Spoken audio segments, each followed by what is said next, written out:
E aí, exatalizadores, como eu disse para vocês, aqui está a segunda parte do nosso vídeo, né? Resolvendo a prova de Física do Exame de Admissão da SpaceX 2019. Então, sem perda de tempo, vamos aqui para a nossa primeira questão, que diz o seguinte: um corpo homogêneo de massa de 2 kg desliza sobre uma superfície horizontal, sem atrito, com velocidade constante de 8 metros por segundo, no sentido indicado no desenho, caracterizando a situação 1. A partir do ponto A, inicia a subida na rampa onde existe atrito.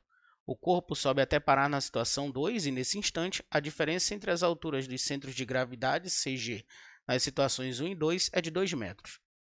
A energia mecânica dissipada pelo atrito durante a subida do corpo da rampa na situação 1 até a situação 2 é... E aí nós vamos adotar a aceleração gravitacional no valor de 10 metros por segundo quadrado. Aqui, moçada, a questão é bem tranquila. Vamos lembrar do seguinte: tem uma situação onde nós podemos escrever que o trabalho da força não conservativa, vamos colocar assim, é igual à variação da energia mecânica em um sistema.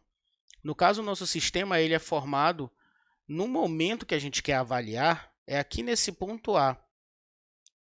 Então, o bloco ele vem se deslocando com uma velocidade constante de 8 metros por segundo. Aqui não há atrito na situação 1. Quando ele chega nesse ponto, que ele vai subir a rampa, ele vai encontrar ali uma força dissipativa, que é o atrito na rampa. Por isso, a gente pode escrever essa expressão. Caso todo o sistema não tivesse atrito, aí seria a situação do trabalho da força não conservativa ser zero, a variação da energia mecânica seria zero e nós teríamos aí a conservação da energia mecânica, que não é o nosso caso nessa questão. Como ele pede a energia mecânica dissipada, ela já vai ser igual a esse trabalho. Basta a gente pegar essa variação. E agora a gente vai estudar o nosso caso, né? Então, a gente vai ter aqui o trabalho da força não conservativa, que é a força de atrito que existe na rampa. Nós vamos ter energia mecânica final menos energia mecânica inicial. Beleza? Só que quando a gente repara na situação número 2, né, o bloco ele vai estar parado. Ele para naquela posição da situação 2. Por isso, ali ele não tem energia cinética. Ele vai ter somente energia potencial gravitacional. Tá? Então, nesse ponto aqui da situação 2, a minha energia mecânica ela fica restrita aqui apenas à energia potencial gravitacional. Beleza? Já aqui no ponto A, que a gente está vendo que é o início, né, do movimento, ele não tem um deslocamento de altura com relação aos seus centros gravitacionais. Portanto, a gente vai ter apenas aqui a energia mecânica no ponto A sendo a energia cinética. Ok? Então, a gente vai pegar esses resultados e substituir aqui na nossa variação. Olha só o que é que a gente vai ter. Vamos colocar aqui. Portanto, né? O nosso trabalho da força não conservativa, ele vai ser dado energia mecânica final, que é energia potencial gravitacional. Aí nós vamos ter massa vezes a aceleração gravitacional vezes a altura, subtraído da energia cinética, que é a energia mecânica inicial. Portanto, nós vamos ter massa vezes velocidade ao quadrado dividido por 2. Substituindo os dados que nós temos, a massa ela é igual a 2 kg. Então, nós vamos ter aqui no início 2 vezes 10 vezes 2, que é a altura, né, a diferença de altura entre os centros gravitacionais. Depois, nós vamos ter aqui a massa também, 2 kg, vezes velocidade ao quadrado, que é 8 metros por segundo. Então, 8 ao quadrado dividido por 2. Ok? 2 vezes 10 vezes 2, 40. Então, nós vamos ter aqui 40. Subtraído de quê? Aqui nós podemos simplificar o 2, ó. Então, nós vamos ter 8 ao quadrado, que é 64. Portanto, o que é que nós vamos encontrar aqui? Que o trabalho da força não conservativa ele vai ser igual a menos 24 joules.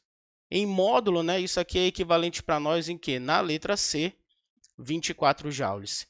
E esse trabalho ele ficou negativo porque a gente está falando de uma força de resistência, né? Então, essa força foi dissipada, ela foi perdida. E em módulo é igual a 24 joules. Ok? Fechamos aqui a nossa questão. Vamos para a próxima. Nessa questão, moçada, a gente tem o seguinte. Ó. Considere um objeto que se desloca em movimento retilíneo uniforme durante 10 segundos. O desenho abaixo representa o gráfico do espaço em função do tempo. O espaço do objeto no instante 10 segundos, t igual a 10 segundos, em metros é. Pessoal, mais uma questão aqui também que não é difícil de nós resolvermos. Vamos lembrar do seguinte, movimento retilíneo uniforme, a velocidade é constante. Se a velocidade é constante, isso significa que ele vai percorrer espaços iguais no mesmo intervalo de tempo, espaços iguais em tempos iguais. Então, você pode resolver esse problema de duas maneiras. Uma seria você analisar realmente utilizando a fórmula. Como você tem um movimento retilíneo uniforme, você lembra que a função da posição, st, é igual a S0 mais V vezes t. Ok? Então, quem é S0 é a posição inicial. E como a gente pode ver no nosso gráfico, a posição inicial dele é 3 metros. No instante 0, posição 3. A velocidade a gente pode extrair de uma maneira bem simples. Basta você olhar, olha só, que em 3 segundos de movimento, se nós analisarmos aqui, esse corpo, esse móvel, ele se deslocou da posição 3 até a posição 12, ou seja, 9 metros de deslocamento. E como nós sabemos, velocidade é o deslocamento dividido pelo tempo que o objeto leva para fazer essa distância. Portanto, a gente vai ter 9 dividido por 3, que nos fornece 3 metros por segundo de velocidade. Juntando aqui essas duas coisas que nós conseguimos e vendo nossa posição inicial, a gente consegue que a função posição aqui do objeto vai ser 3 mais 3t. Ora, como nós queremos a posição em t igual a 10, basta você pegar aqui S de 10, que isso vai ser 3 mais 3 vezes 10. Aqui a gente vai ter 30 mais 3, Então, nossa resposta, S de 10, 33, no caso, metros, e ficamos aqui com a letra C. A outra maneira de você resolver esse problema seria a gente analisar, justamente pelo deslocamento. Você pensa assim, como a gente tem um movimento retilíneo uniforme, nós temos uma função afim, aqui o gráfico de uma função afim, nós sabemos que isso aqui é uma proporcionalidade. Então, você tem, em 3 segundos, esse objeto ele se deslocou 9 metros. Em 10 segundos, quantos metros ele vai se deslocar? Essa daqui é a primeira maneira que nós resolvemos, sob o olhar do movimento retilíneo uniforme. Aqui, usando já a ideia mais para o lado matemático, a gente pensando assim em proporções, nós podemos fazer aqui, essa é uma proporção direta, porque quanto mais o tempo passa, mais distância vai ser percorrida. Então, a gente faz multiplicação cruzada, Então, nós vamos ter aqui uma multiplicação cruzada, o que vai nos dar 3x igual a 90. Ora, eu vou dividir isso aqui tudo por 3, que o meu x está multiplicado por 3. Então, a gente divide ambos os lados por 3 e a gente vai encontrar x igual a 30. Só que o cuidado que você tem que ter é justamente com a posição inicial. Quando a gente avaliou os 9 metros de distância, automaticamente a gente lembra aqui que a posição inicial foi 3. Então, não é para a gente ir seco na resposta aqui, de repente você fez assim, aí você vai lá e marca 30. Você vê que tem essa opção ali. Pode ser um distrator, levar você para o lado errado. Então, 30 foi o deslocamento em 10 segundos, mas ele começou da posição de 3 metros. Portanto, a posição final dele vai ser o deslocamento mais o ponto de partida, que aí a gente confirma também, de uma segunda maneira, a nossa resposta 33, alternativa C. Beleza? Então, vamos aí para a nossa próxima questão. Nossa próxima questão aqui, moçada, é uma questão de movimento harmônico simples, Então, leiamos.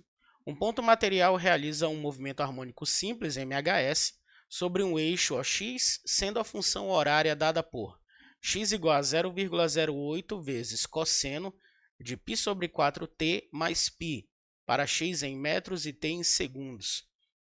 A pulsação, a fase inicial e o período do movimento são, respectivamente. Mais uma questão aqui, exatalizadores, tranquila de se resolver, se você está aí preparado, né? Nosso objetivo é esse. Então, lembre-se que, nesse caso, no MHS, essa função aqui, né, a posição dele, de forma geral, nós podemos escrever como A vezes cosseno de ômega t mais φ0. E cada um desses aqui é um item que foi perguntado. A letra A, ela representa a amplitude, né, do nosso movimento. No caso, ela não foi um dos itens aqui que foram perguntados de nós. A gente vai avaliar agora o quê? A pulsação, a fase inicial e o período. Vale lembrar aqui que quando nós falamos pulsação, nós estamos falando da velocidade angular do ponto material. Então, essa velocidade angular, ela está representada aqui, ó, por esse ômega, tá? Então, esse cara aqui é a nossa pulsação, é a velocidade angular. E nós podemos ver, ó, que comparando com a equação, ele é π sobre 4. Beleza? Então, a gente já vai escrever aqui. Nós já temos a nossa pulsação, π sobre 4 radianos por segundo, já que ele é o quê? Ele é velocidade angular, tá? Então, a próxima pergunta é a fase inicial. E a fase inicial é esse φ0. Tá? Então, a gente pode perceber aqui que, fazendo uma comparação entre as duas fórmulas, a gente tem que a fase inicial é π. Então, vamos anotar aqui também. Né? Já temos um item. Próximo item. Fase inicial, π radianos. Ok? E agora a gente vai finalizar com o período. E o período a gente vai conseguir tirar da nossa velocidade angular. Né? Vale lembrar que velocidade angular nós podemos fazer como sendo 2π sobre t. Ok? Então, a gente tem aqui que o nosso ômega, né, é π sobre 4 igual a 2π sobre t, onde esse t é o período que nós queremos, fazendo aqui uma multiplicação cruzada, né, para a gente resolver essa proporção. O que nós teremos é que o período vai ser dado pela razão entre 8π dividido por π. Então, aqui a gente pode simplificar o número irracional π e resta para nós que o nosso período é de 8 segundos. Portanto, vamos colocar aqui organizado nossos resultados. E aí a gente vai só assinalar a questão correta, que no caso a alternativa é a alternativa E. Né? Então, a pulsação π sobre 4 radianos por segundo, a fase inicial π radianos e o período do movimento 8 segundos. Certo? Então, vamos aí para a nossa próxima questão. Próxima questão aqui para a gente resolver diz o seguinte: no plano inclinado abaixo, o bloco homogêneo encontra-se sob a ação de uma força de intensidade 4 newtons, constante e paralela ao plano. O bloco percorre a distância AB, que é igual a 1,6 metros, ao longo do plano com velocidade constante. Desprezando-se o atrito, então a massa do bloco e o trabalho realizado pela força-peso quando o bloco se desloca do ponto A para o ponto B são, respectivamente. Então, os dados aqui é que a gente tem que adotar a aceleração da gravidade como 10 metros por segundo quadrado, beleza? De módulo. Então, vamos lá. Essa questão aqui, a gente tem um plano inclinado e nós já começamos fazendo o quê? Marcando aqui o vetor da força-peso, né? Como nós temos, olha só, nosso vetor aqui do peso e as suas decomposições na direção x e na direção y, já colocando o nosso referencial, né? Portanto, a gente vai ter aqui na direção do movimento, a gente vai ter a decomposição x da força-peso e aqui a gente vai ter a decomposição em y. Ok? Como o nosso movimento ele acontece nessa direção da força F, então a decomposição y do peso não interessa para nós, até porque a gente despreza o atrito. Ela seria necessária se a gente fosse fazer aqui a força de atrito se tivesse na situação. Mas como não tem, a gente vai trabalhar com F e Px, ok? Lembrando que aqui, Px, né, a decomposição do peso na direção x, ela é dado por peso vezes o seno, né? Então, vamos colocar aqui peso vezes o seno do ângulo, no caso, o nosso plano inclinado, né? Então, vai ser o seno de 60. Certo, até aí tudo bem. Agora, a chave da resolução da nossa questão está no seguinte. Lá no enunciado, ele fala que o bloco percorre a distância AB, que é igual a 1,6 metros, ao longo do plano inclinado com velocidade constante. O que é que significa isso? Que a aceleração é zero. Ok? Se a aceleração é zero, nós temos o seguinte. Nós temos que a força resultante que está atuando aqui, que ela vai ser dada pela força F, menos a decomposição do peso na direção x, essa força resultante vai ser o quê? Massa vezes aceleração, como nós sabemos, e esse produto aqui ele vai ser zero, porque não há aceleração, é um movimento de velocidade constante. Isso vai implicar para nós que o peso, a decomposição do peso em x, é o quê? Igual em módulo à força F. Certo, então vamos agora substituir os valores aqui, né? Nós vamos ter que Px é P vezes o seno de 60, que foi dado para nós aqui, ó, o seno de 60 é a raiz quadrada de 3 sobre 2, então já vamos colocar isso aqui. A força F é igual a 4 newtons, nós temos essa informação. E o peso, a força peso, ela, como nós sabemos, é o produto da massa vezes a aceleração gravitacional local, no caso 10 metros por segundo quadrado. Então, a gente vai ganhar aqui m vezes 10 vezes raiz quadrada de 3 sobre 2, isso tem que ser igual a 4. Ora, 10 dividido para 2 é 5, né? Então, nós vamos ter aqui que a massa vai ser igual ao que? A 4, né? Aqui, essa parcela, esse produto, quer dizer, né? Essa multiplicação, ela vai ser igual a 5 raiz quadrada de 3, ok? Então, esse valor aqui eu vou dividir tudo por isso, que vai me dar esse resultado, ó, 4 dividido por 5 raiz quadrada de 3, que eu vou racionalizar essa conta, né? Então, a gente continua aqui. Eu vou racionalizar essa conta multiplicando tudo por 5 raiz quadrada de 3, ok? E aí, para a gente fechar, a nossa massa vai ser o quê? A gente pode simplificar aqui um desses 5, né? Então, simplificamos. A gente vai ter 4 raiz quadrada de 3. Raiz quadrada de 3 vezes raiz quadrada de 3 é igual a raiz quadrada de 9, que isso vai dar 3. E vai ter 5 vezes 3, 15. Portanto, nós temos aqui 4 raiz quadrada de 3 sobre 15. Tá bom? Então, aqui, olha só, nessa parte, nessa multiplicação, o que é que aconteceu aqui? Caso, né, haja dúvidas, né? Então, a gente tem raiz quadrada de 3 vezes 5 raiz quadrada de 3. Isso aqui vai ficar 5 vezes a raiz quadrada de 9, e a raiz quadrada de 9 é 3. Portanto, isso aqui vai ficar 5 vezes 3. Dá o nosso resultado 15 aqui do denominador. E aqui já fechamos a massa, ó. Já encontramos uma coisa que foi perguntada de nós. Qual é a massa do bloco, né, homogêneo? Então, a massa dele é 4 raiz quadrada de 3 sobre 15. E depois é perguntado para nós, né? É perguntado para nós o seguinte, ó, o trabalho realizado pela força-peso quando o bloco se desloca do ponto A para o ponto B. E aqui a gente acabou de verificar, ó, lá no início, que foi o nosso argumento para achar a massa, que a força F ela é idêntica, né, à decomposição do peso na direção x, que é a direção do movimento. Portanto, quando a gente for trabalhar aqui o cálculo, para eu encontrar o trabalho da força-peso, isso vai ser Px vezes D. Ora, mas Px não é igual a F? Portanto, a gente vai ter que W é igual a quê? A 4 vezes 1,6.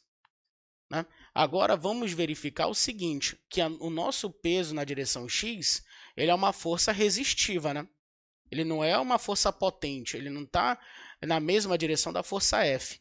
Portanto, quando a gente for expressar isso daqui, esse Px ele tem que ter um sinal negativo, que simboliza isso, que é uma força de resistência. E, finalmente, a gente tem o nosso trabalho como menos 6,4 joules.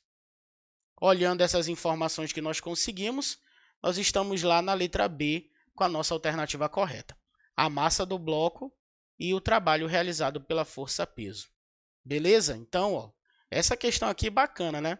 Deu um pouquinho aqui de cálculo, mas nada que seja muito difícil de se fazer. Então, vamos lá para a nossa próxima questão. Aqui, exatalizadores, a nossa questão agora envolvendo a parte de eletrostática diz o seguinte: no triângulo retângulo isósceles XYZ, conforme desenho abaixo, em que XY é igual a YZ, que é igual a 3 centímetros, foram colocadas uma carga elétrica pontiforme QX de 6 nanocoulomb no vértice X e uma carga elétrica pontiforme QY de mais 8 nanocoulomb no vértice Y. A intensidade do campo elétrico resultante em Z devido às cargas já citadas é. Então, o nosso meio eletrostático aqui é o vácuo e a constante eletrostática K0 foi fornecida para nós. Vamos analisar aqui o que vai acontecer no ponto Z. Tá? Nós temos aqui nos pontos X e Y duas cargas pontiformes positivas. Né? Então, aqui em X, a gente vai ter a carga QX, que ela é igual a mais 6 nanocoulomb. Tá? E no ponto Y, a gente vai ter a carga QY, que é igual a mais 8 nanocoulomb. Nós sabemos que cargas pontiformes positivas, elas geram um campo elétrico, né, no sentido de quê? De afastamento delas. Então, quando a gente for representar aqui o nosso vetor campo elétrico no ponto Z, nós vamos fazer o seguinte. Né? A gente vai ter aqui ó, o vetor campo elétrico nessa direção. E esse vetor campo elétrico, ele é o gerado pela carga QX. Né?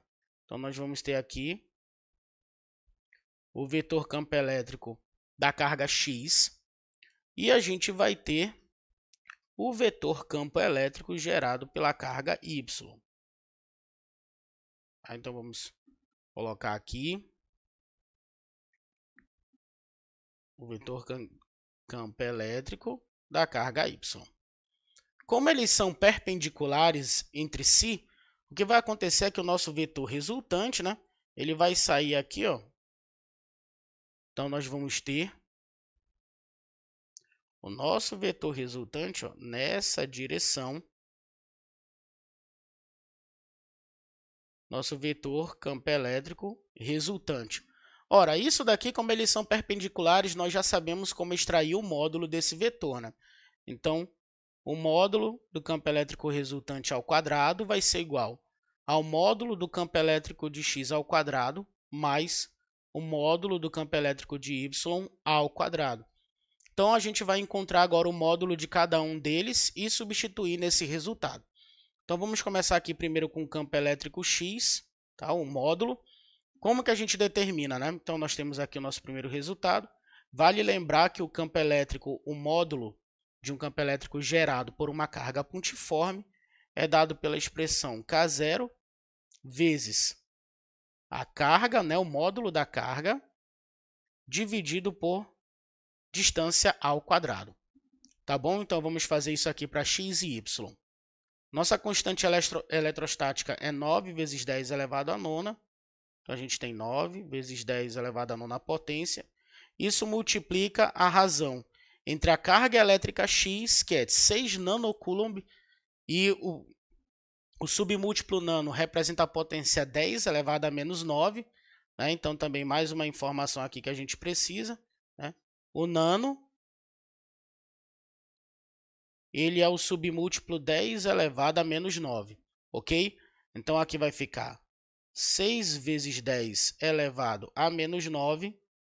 isso dividido pela distância ao quadrado. A nossa distância está em centímetros e a gente sabe que, olha só, a nossa constante eletrostática está medindo a distância em metros. Portanto, 3 centímetros é você fazer 3 dividido para 100.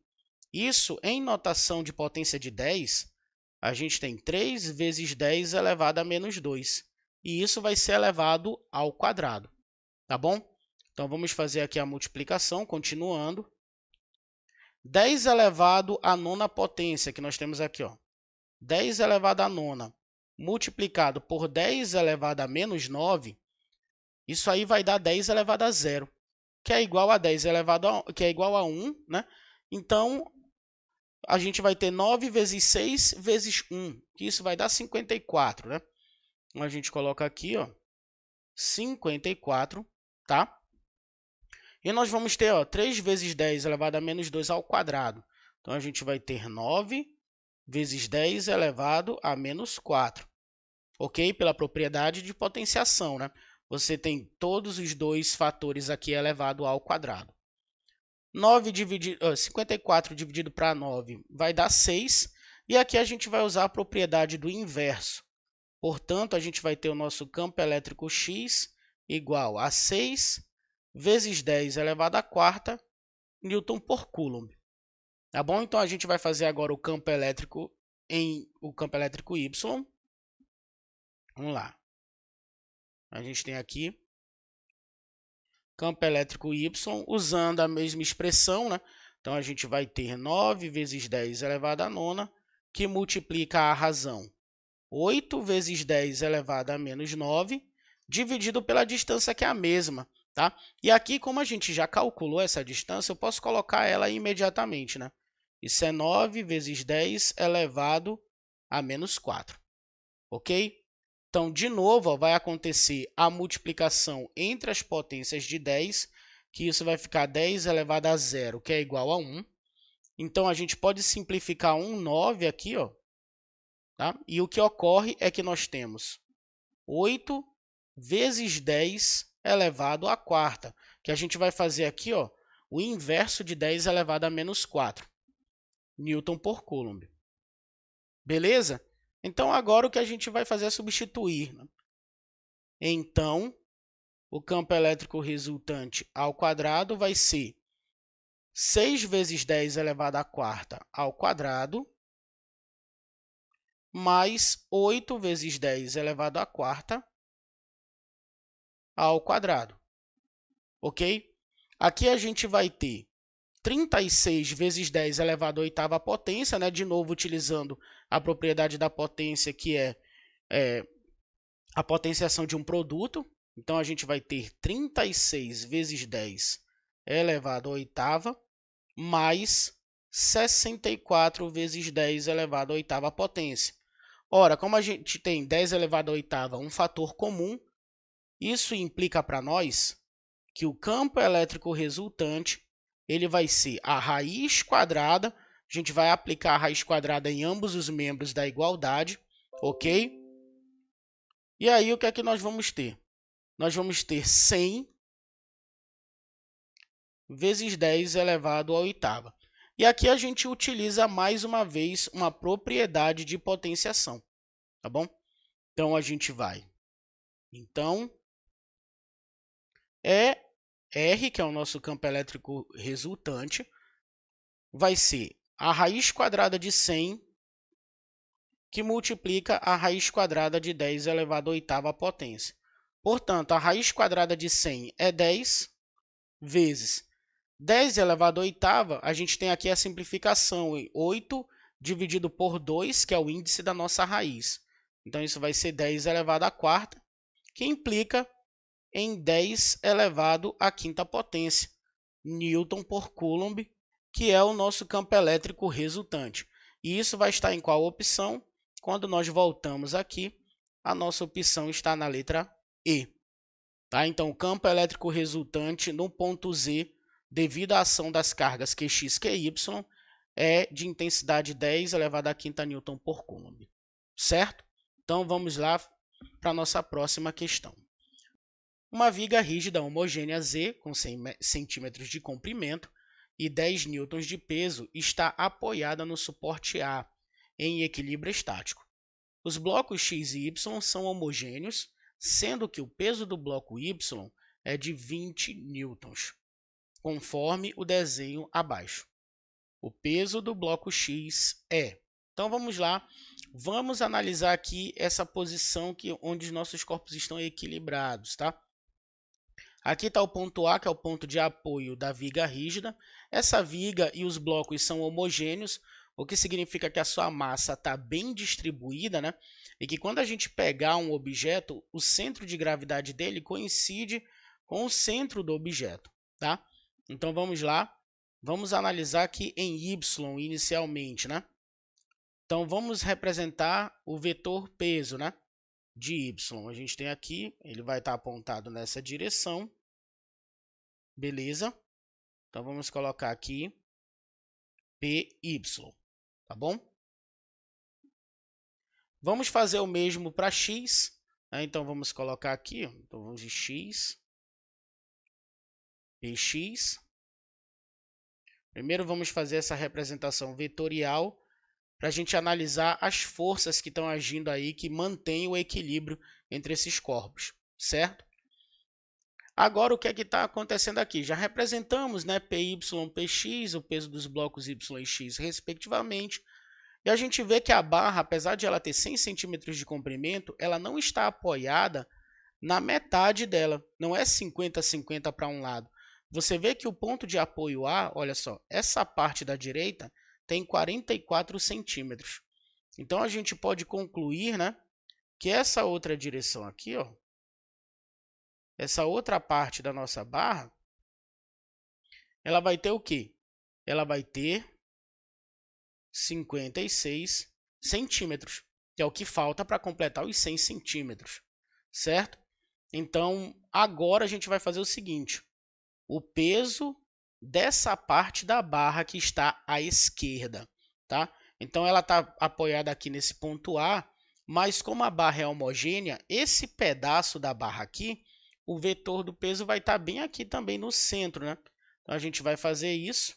Vamos colocar aqui representando o peso, né? A força-peso dessa parte da barra, que eu vou chamar aqui de P1, tá? Que é o que está à esquerda. E aí vai acontecer o mesmo com outro pedaço da barra. A gente vai ter aqui o peso dessa parte, né, no centro. Então, nós vamos ter aqui P2. Lembrando que esses vetores aqui, eles não estão em escala, tá? Então, você diz assim, ah, estão do mesmo tamanho, então é igual, um é maior do que o outro. Não, aqui é só a representação para a gente entender. Certo? Então, agora ó, nós já temos as forças representadas e a gente vai analisar a distância que essas forças estão do ponto de apoio, para a gente ver o braço da força, né?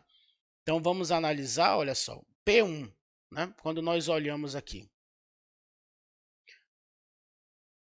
P1, ele parte da metade desse pedaço, ok? Então, quando a gente tem P1 aqui 56, a metade, 28 centímetros, certo? A mesma coisa a gente vai fazer aqui para o PY, ele parte da metade, né? Então, quando a gente fosse tirar a distância aqui, quantos centímetros nós temos? Nós temos 56 menos 10. Então, aqui eu vou ter 46 centímetros. De forma análoga, a gente vai fazer aqui para a parte da direita. Beleza? Então, olha só, aqui a gente tem do X, ele vai partir da metade. Tá? Então, nós vamos ter, ficou um pouco torto aqui, mas está valendo, é só para a gente representar. A gente vai ter 44 menos 4, que vai dar 40 centímetros. E aqui nós temos também ó, o P2, né, que a gente pega aqui da metade da barra, olha só. Então, o nosso P2 ele vai ser o quê? A metade de 44, 22 centímetros. Fazendo tudo isso daí, a gente agora vai começar a escrever as relações. Né? Então, a gente vai ter o produto da força e a distância dela do ponto de apoio. Como esse sistema está equilibrado, a somatória que eu vou ter aqui na esquerda, né? Então, eu vou ter PY, que multiplica 46, mais P1, que multiplica 28, isso tem que ser igual à somatória das forças à direita, né? Porque está em equilíbrio. Então, a gente vai ter Px,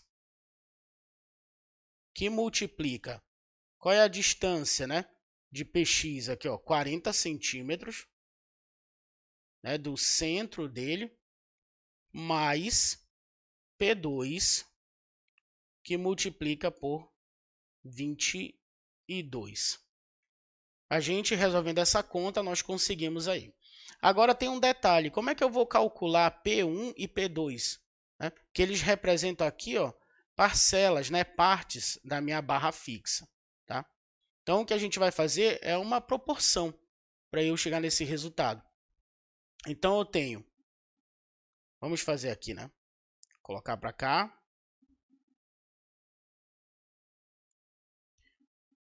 Eu tenho que P1 ele vai estar para 56 centímetros, assim como P2 vai estar para 44 centímetros, assim como a barra toda, né, que são 10, né, 10 newtons de peso, está para 100 centímetros de comprimento. Tá? Então, você vê, ó, que aqui a gente vai fazer a divisão proporcional. E a gente fazendo multiplicação cruzada, né, a gente vai ter aqui, ó, P1 vai ser quem? P1 vai ser 56 vezes 10 dividido por 100. 560 dividido por 100, que isso dá 5,6 newtons. E aí, a gente confirma P2, né? Que a gente vai ter 44 vezes 10 dividido para 100. Então, você vai ter 440 dividido por 100, que isso te dá 4,4 newtons. Ou seja, conseguimos aqui o que nós queríamos, P1 e P2. Vamos substituir agora na nossa expressão de equilíbrio. Tá? Então, eu quero encontrar quem? Eu quero encontrar o peso do bloco X. E o peso do bloco Y, ele é 20 newtons. Então, vamos colocar aqui. Olha só. O peso do bloco Y são 20 newtons. Então, 20 vezes 46 mais P1, que é 5,6 vezes 28. Isso vai ser igual ao peso do bloco X, que é o que nós queremos, vezes 40, mais P2, que é 4,4, vezes 22. Certo? Então, vamos fazer essas multiplicações. A gente tem aqui esse primeiro, vai dar 920, tá? Mais 5,6 vezes 28 vai dar 156,8. Então, 156,8. Isso é igual ao nosso peso X, né, vezes 40. Então, Px multiplicado por 40, mais 4,4 vezes 22, a gente vai ter o quê? 96,8, tá? Esses cálculos eu já fiz previamente, né? Eles são cálculos fáceis, eu creio que não há dificuldade alguma para vocês fazerem essas multiplicações. Agora, o que a gente vai fazer é o seguinte, vamos organizar isso aqui, né? Portanto, eu vou desfazer essa adição e eu vou ter que Px vezes 40 vai ser igual a 920 mais 156,8 menos 96,8. A gente vai fazer aqui primeiro essa subtração, né? Justamente porque a parte decimal delas é igual e a gente já vai eliminar isso aí. Então, a gente vai ganhar Px, já desfazendo essa multiplicação, dividindo tudo por 40, a gente vai encontrar 920 mais 60, que é o resultado dessa diferença, isso dividido por 40. Então, eu vou ter 980 dividido por 40. Como ambos são múltiplos de 10, eu posso simplificar um zero aqui, e eu fico com 98 dividido para 4. E se você faz essa divisão, você vai encontrar 24,5. Como isso é peso, então 24,5 newtons. E opa, quase caiu aqui. Então vamos lá ver, já é a emoção da última questão, né? Então, para a gente fechar, olha só, qual foi o nosso resultado? 24,5. E 24,5 a gente tem onde? Na alternativa E. 24,5 newtons. Uma questão bem de cálculo numérico, né? Mas a gente analisou todo o equilíbrio. Uma bela questão aqui de física sobre equilíbrio estático. Beleza, pessoal? Então nós fechamos aqui as nossas resoluções. Eu espero que vocês tenham curtido. Eu tentei ser o mais... elucidar a maior parte dos problemas, né? Ser o mais didático, ser o mais simples, mas não deixando de a gente analisar fisicamente o que ocorreu ali. Então, essa é a maneira que eu me comportaria na resolução dessas questões. Certo? Então, até o nosso próximo vídeo. Vamos lá nessa reta final. Estude, meu irmão, que se você estudar não tem para ninguém, não importa a concorrência. Não olhe para a quantidade de concorrentes que vai ter ali. Olhe para o que você está fazendo. Se você está estudando, você se garante. Tenha essa certeza disso. E uma dessas vagas aí é sua. Beleza? Então, até a próxima e tchau.